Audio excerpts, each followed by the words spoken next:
Sri Lanka has a notorious habit of appointing committees. Now, in this part of the world, sitting on a committee is akin to, pardon what images it may conjure in your head, sitting on a commode.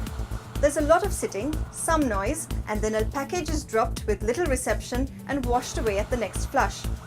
The Consultation Task Force on Reconciliation Mechanisms released its report last week. Will the recommendations be acknowledged and implemented, or will it be washed away at the next flush? Find out this and more on News Matters.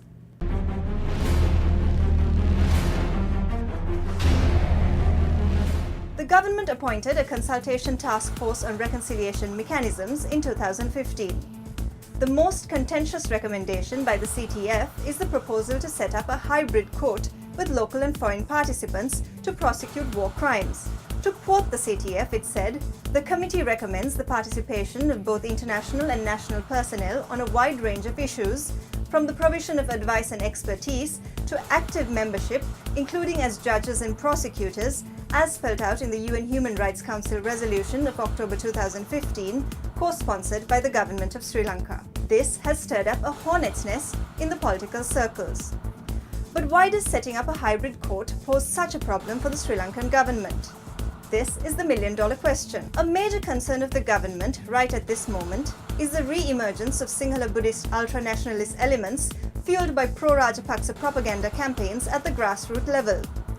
In this context, the government fears that the involvement of foreign judges will affect its popularity at the village level, especially among members of the traditional Sinhala Buddhist electorate, and that this will give ammunition to the Rajapaksa camp. This is why key members of the government have on many occasions continued to stress that foreign judges would not be involved in the accountability process. What it has proposed instead is a credible domestic process with technical assistance from international partners and experts who have vast experience in the areas of transitional justice and post-war accountability. It is in this context that the CTF recommendation for a hybrid court has irked sections of the unity government. But irk aside, the government cannot completely distance itself from the proposal, especially as the CTF proposal will exert more pressure on the government in the international domain as it comes from a task force appointed by the government. It also means the government cannot fall back on political rhetoric to dismiss the recommendations made by its own committee. The government will be hard-pressed by the international community to implement the recommendations made by the CTF.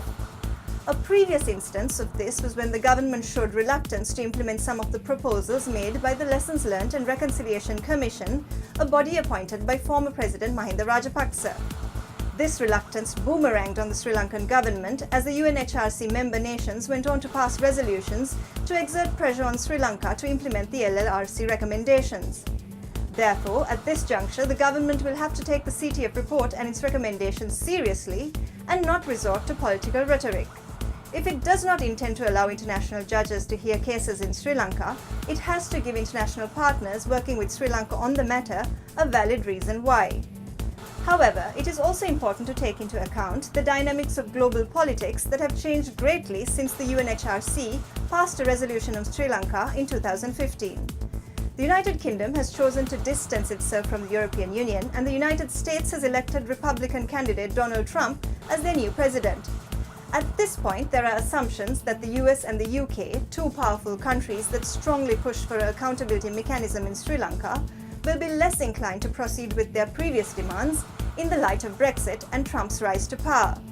But it is still too early to say if these countries will make a U-turn in their foreign policy to withdraw their previous demands at the UNHRC and other international platforms.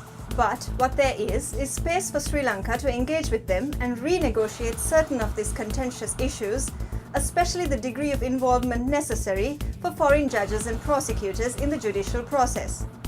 Going forward will not be a cakewalk, but the changing dynamics of global politics offer Sri Lanka a window of opportunity to strike a balance between the local political interests and the expectations of the international community.